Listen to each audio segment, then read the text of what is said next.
Urban Meyer, I don't believe I'll coach football again.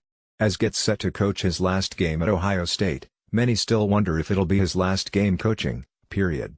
In fact, arguably the most noteworthy moment of the early December press conference announcing another retirement came when Meyer was asked if he's finished coaching. Meyer said, although he later added, when asked about his future in the profession, I believe I will not coach again.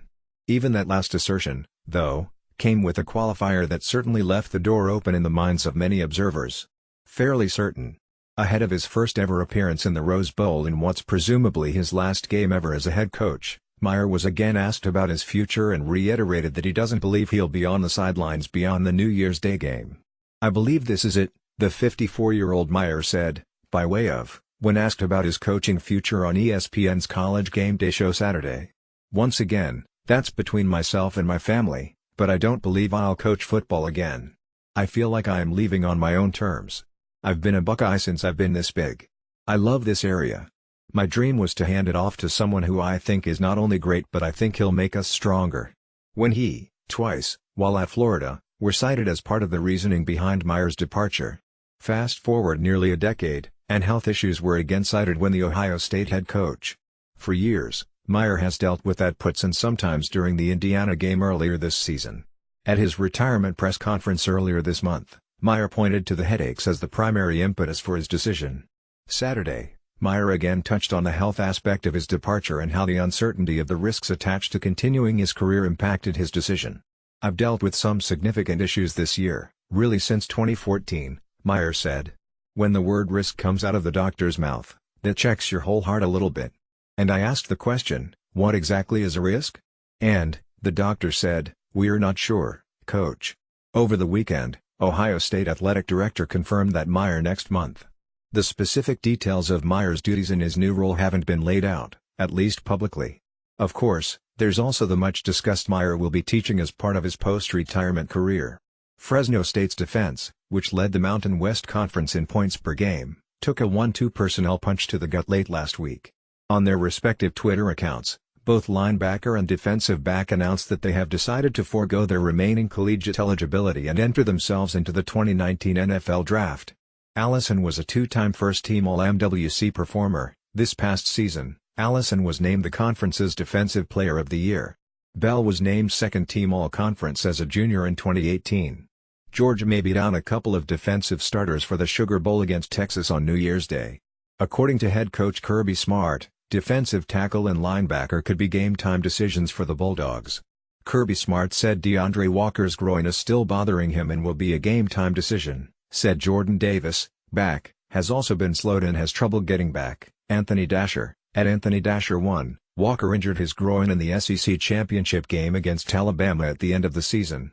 He had missed some practices leading up to the bowl game early on after leaving the SEC championship game in the fourth quarter. Walker's absence would be a tough one for Georgia as he is the team's leader with 11.0 tackles for loss and 7.5 sacks.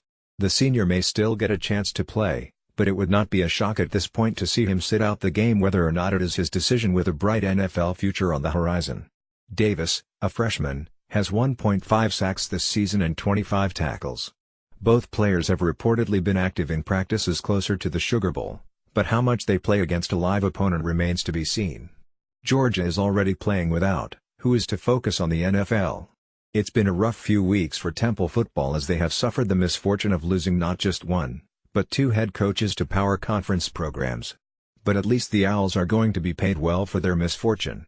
As reported by Brett McMurphy of, Temple will be receiving $6.5 million in buyout money from Georgia Tech and Miami. Georgia Tech owes Temple $2.5 million to buy out the contract of. And to stay with the Miami Hurricanes means Miami will have to pay Temple $4 million to buy out the contract of Diaz, which was just having the ink dry on the paper. Temple will receive $6.5 million from losing two coaches. $2.5 million from Georgia Tech for Jeff Collins and $4 million from Miami for Manny Diaz. Brett McMurphy, at Brett_McMurphy, while coaching instability is never easy for a non-power conference program like Temple, at least the financial windfall helps soften the blow and potentially helps the program and university moving forward.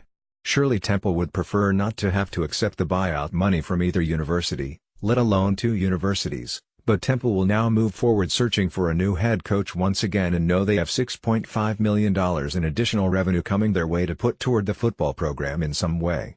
Today is Bloody Monday around the NFL as the regular season has come to a close.